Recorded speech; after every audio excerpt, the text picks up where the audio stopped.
Malaki. Okay.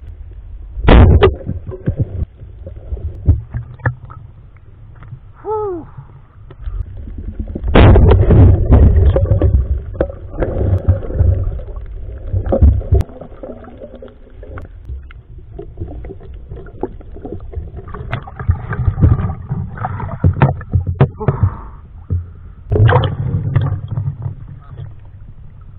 What's up mga toy? At tirada natin sa video na ito is day dive na naman, mga alas 3 na to ng hapon. And then ang babaw ng tubig. Ang kasama ko nga pala yung araw ay walang iba kundi si Uncle Jans TV. Pero sa kanya is nagka-casting siya dun. And then sa akin naman is spear fishing.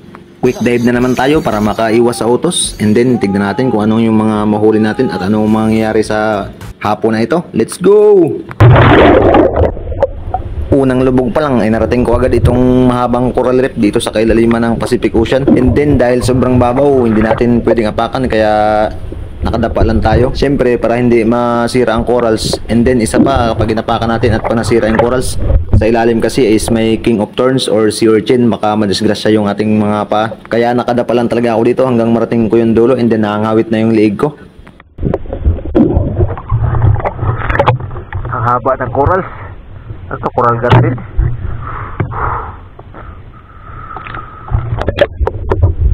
Habang tinatawid nga natin itong coral garden, sa may bandang kanan naman ay meron akong napansin.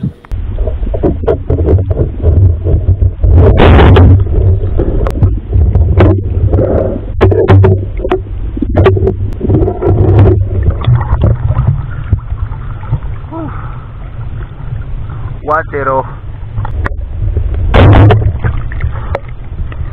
Dito naman sa butas na to ay may nakasilip na dalawang lapo. Ito ang isa ay medyo malaki.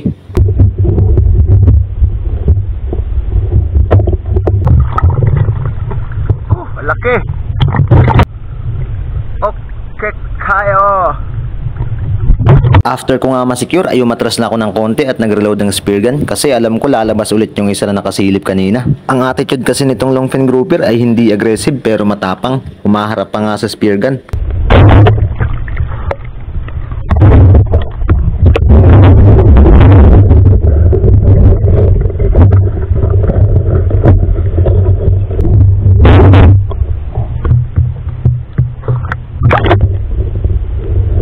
Narinig kong nagsisisigaw si Uncle Jans TV mula dun sa pwesto niya. Ang original plan nga kasi talaga bago kami umalis kanina is magkabady kami. Bali papanain ko na lang daw kapag medyo alanganan yung sabit ng nahuli niya. Puntahan natin si Uncle Jan kasi nagsisisigaw doon, no? May huli daw siya. Papapana niya yata sa atin. Parang malaki yata. Malaki!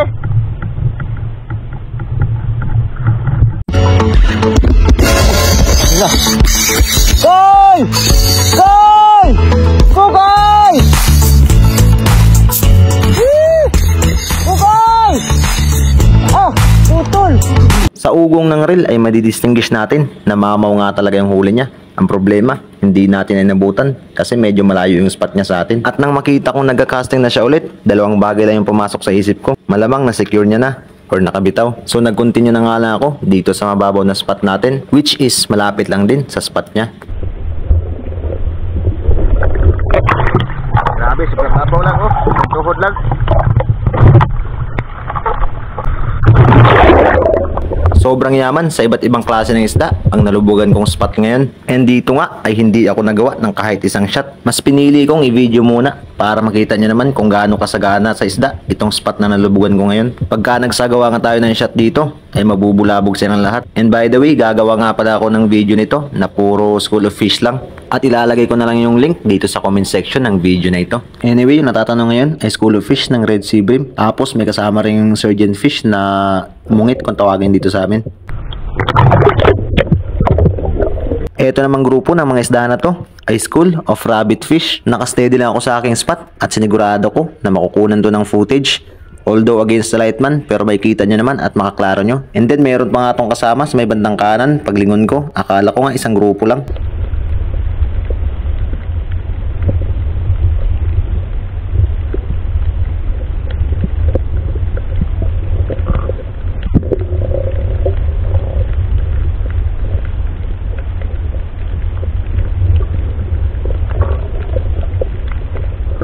After ko makasecure ng mga footage, ay nag-disguise naman ako dito sa ilalim para magsimula na ng ating spearfishing dito sa ating bagong spot.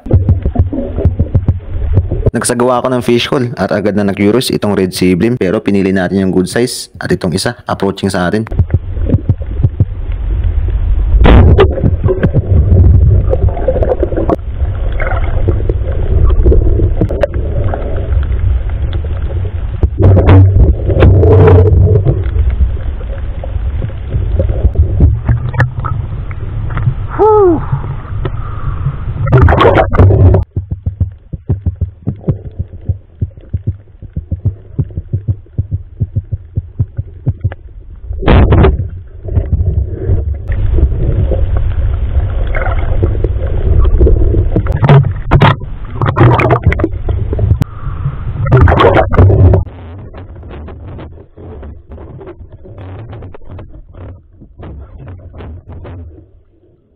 Dali-dali ako na-reload kasi may nakita akong lapo. Dito nga yung matras ako ng konti and then approaching na ako dun sa may bandang baba. Sinilip ko siya kung nandun pa.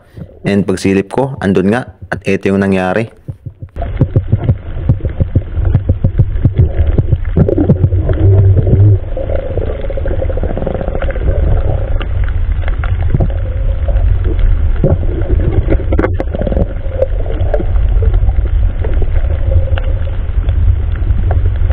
Nag-aantay ako ng magandang tiyempo para makapagsagawa ng clean shot. Kaso nga lang, hinaharangan itong surgeon fish ang target natin. Kaya yun, nag-resurface na lang ako.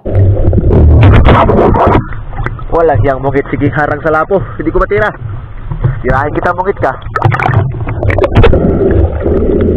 Dito nga, sa next na lubog ko ay nagpasya na ako. Naipull na yung trigger at i-estimate na lang yung peso ng lapo. Baka sakaling tamaan.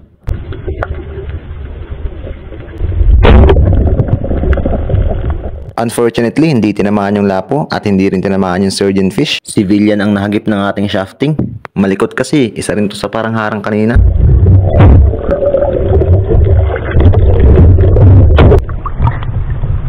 Masyado ka na makulit. Dito naman ay kung saan saan na nakarating ang aking paningin. Pero pagtingin ko sa baba, andito lang pala sa harap ko yung lumpin grouper.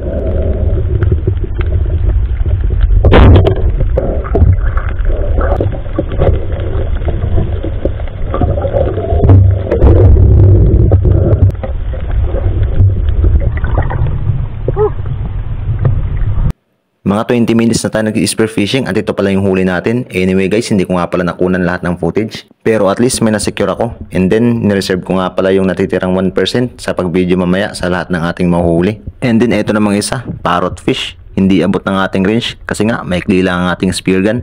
Pumahanap lang ako dito ng magandang timing at nag-resurface muna ako kasi lumayo na siya. Bumaba na siya dyan sa likod ng bato. Pagka-resurface ko ay nagpahinga ako ng mga 2 minutes and then bumalik na naman ako at inabangan ko siya dito sa may bato.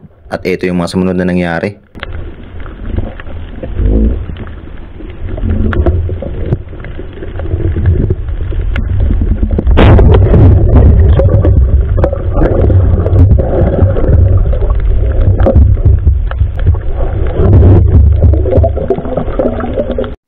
Madali lang akong sumaya kahit sa mga simple achievements. Naniniwala kasi ako na happiness start with yourself. Ano mga achievements ang nararating ko, hindi ko kino-compare yung sarili ko sa iba. Kasi sabi nga ni Max Ehrmann, if you compare yourself with others, you may become vain or bitter.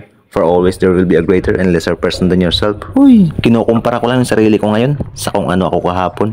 Yun lang. Tapos, next na lubog ko naman ay challenge tayo nitong red sea bream. Tignan nyo, approaching, and then huminto pa nga sa gilid.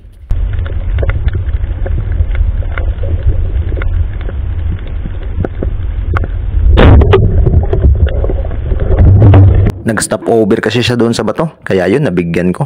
And eto nga, nabigla sa pangyayari, sumuksok sa bato.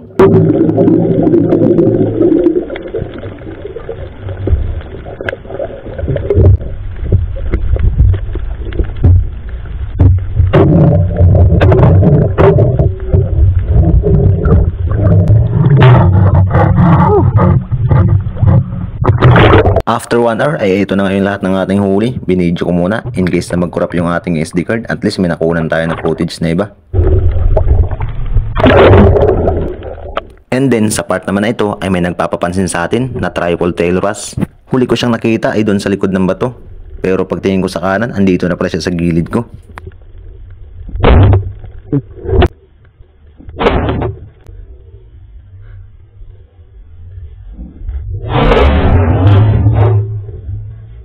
Ang masasabi ko lang ay hindi niya pa oras. Ganun talaga minsan, pero wag na natin habulin. Move on na lang tayo. Marami pa naman ditong surgeon fish. And then sa part na to, eto na lang yung huling footage ng pag-pull natin ng ating trigger dito sa video na ito.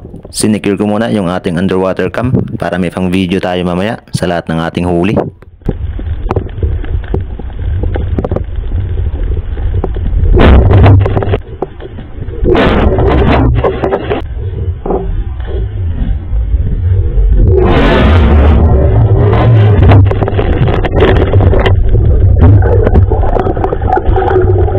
Kitang-kita nyo naman na iba yung target natin sa nahuli natin. Napakabilis ng senses ng isdang yun. At ito ngayon tinamaan, yung mungit na lang sumiksik pa sa bato. And gaya nga ng sabi ko, ito na yung huling nakuha natin ng footage ng pag-pull natin ng trigger sa video na ito.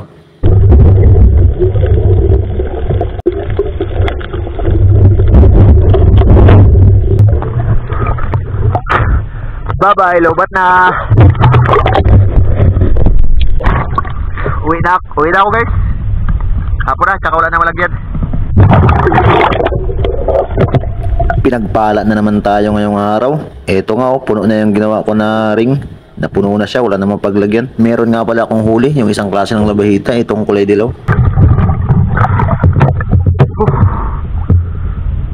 Yes.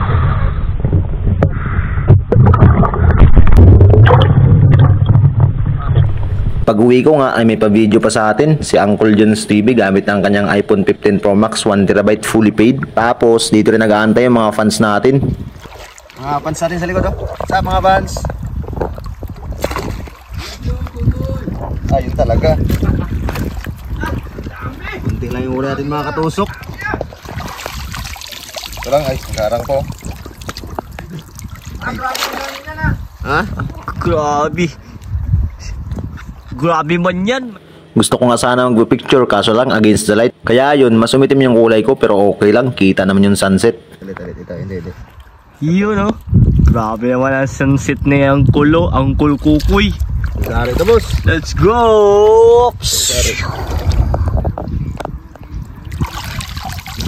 Yaman! Sabi nga ng ulo ko. Oh, dito banda kasi may sunset dito. Iya. Iya na. Okay na yun kahit di ako nakita. At least may kita nyo to. Ito nga pala lahat ng huli ko guys. Tapos ito naman yung sunset dito ngayon sa amin. And then transition na natin para mabilis na agad. Dayingin na natin to. And ayun, tapos na agad kasi pinagtulong-tulungan namin gawin to. Si Boss Mags nga ulit yung kasama ko dito. At tignan nyo naman, ang ganda ng pagkagawa niya. And as usual, ilagay lang natin ito dito sa balde na may asin. Ay wait lang, lagyan muna natin ng tubig. Kuwala ko dito.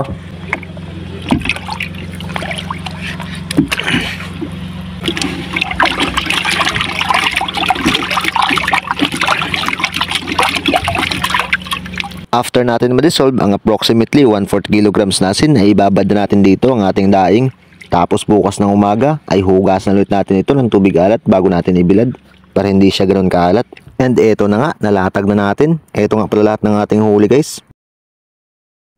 Tapos, yun namang sa may bandang kaliwa ay ang mga surgeon fish na huli natin kahapon. Hindi nga kasi talaga kayang tuyuin ng isang araw kasi makapal ang laman itong surgeon fish. Silipin naman natin ang ginawa ng ating kasama na deboned surgeon fish. Eto siya guys. Kumpara sa typical na daing ay mas matrabaho nga ito. Pero kita nyo naman ang result. Very satisfying. Talaga namang mapapa-unrest ka dito kahit prito or ihaw yung banat mo. At dito na nga natatapos ang kwento ng video na ito. Until next upload, see you at sana'y nasulit ko ang nasayang na oras inyo. At sa mga kapwa ko Spiro na nanonood din, sa bawat dive po natin ay lagi tayong mag-iingat at matatapos itong video sa pagbigkas ko ng salamat.